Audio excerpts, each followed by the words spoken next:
જય શ્રી કૃષ્ણ મિત્રો, હું છું અસ્મિતાબેન મંગલપરા. મારા રસોડામાં તમારું સ્વાગત કરું છું. આજે આપણે બનાવશું ફરાળી સાબુદાણા બટેકાના ભજીયા. તો ચાલો બનાવીએ. સાબુદાણા બટેકાના ભજીયા બનાવવા માટે આપણે 7 થી 8 નંગ બટેકા લીધા છે.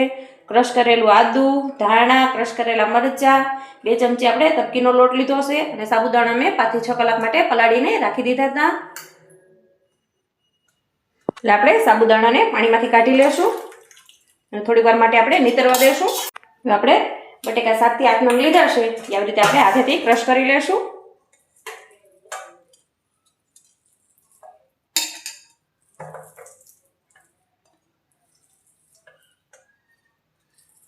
સાબુદાણા બટેકાના ફરાળી ભજીયા બનાવવા માટે ફટાફટ બની પણ જાય અને એનો ટેસ્ટ પણ ખૂબ જ સરસ આવે છે. અત્યારે આપણે વ્રતો ને બધું આવે ત્યારે આપણે બનાવીને ખાવાથી ખૂબ જ મજા આવશે. આપણે સાબુદાણા નીતરવા મૂકી દીધા હતા, એ આપણે નાખી દઈશું એમાં.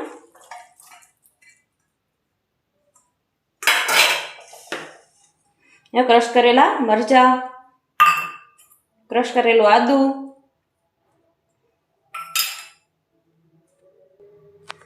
આપણે લીલા ધાણા 2 પાણીએ ધોઈને સરસ રીતે આપણે ધોઈ લેશું, એ પણ આપણે નાખી દઈશું એમાં.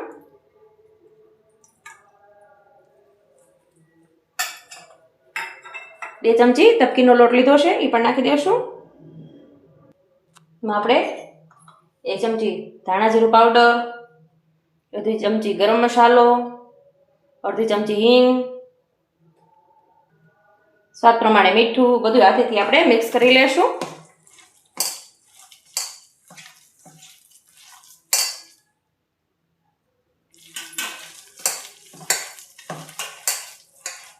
આપણે આમાં 1/2 ચમચી જેટલો લીંબુનો રસ નાખશું અને બધું સરસ રીતે મિક્સ કરી લેશું. આમાં આપણે પાણીની સહેજે જરૂર નહીં પડે, એમનેમ જ આપણે એકદમ તૈયાર થઈ ગયું છે. તો થોડીક વાર માટે આપણે રહેવા દઈશું. આપણે તેલ ગરમ મૂકી દીધું છે ધીમા ગેસે. હવે આપણે તેલને ગરમ થવા દઈશું થોડીક વાર માટે. આપણે તેલ આવી ગયું છે, હવે આપણે પાડી લેશું મીડિયમ સાઇઝના એ કરીને.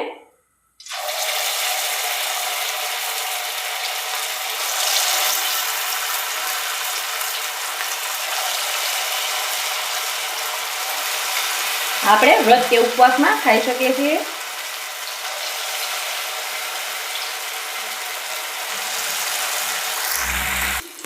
આવી રીતે આપણે બીજી બાજુ પલટાવી લેશું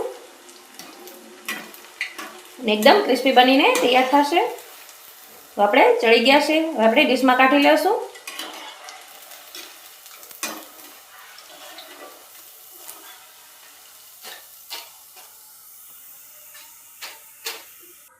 એવી જ રીતે આપણે બધાય પાડી લેશું.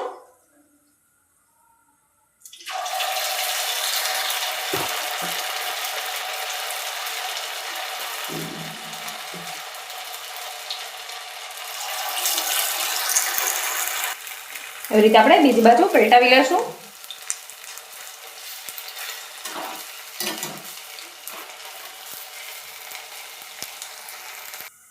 આ પણ આપણે થઈ ગયા છે, ડીશમાં કાઢી લેશું. એ જ રીતે આપણે બધાય પાડી લેશું.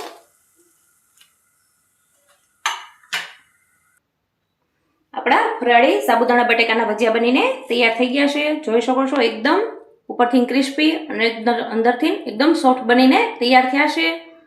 જો મારો વિડીયો તમને ગમ્યો હોય તો વિડીયોને લાઇક, શેર અને સબસ્ક્રાઇબ જરૂરથી કરી દેજો.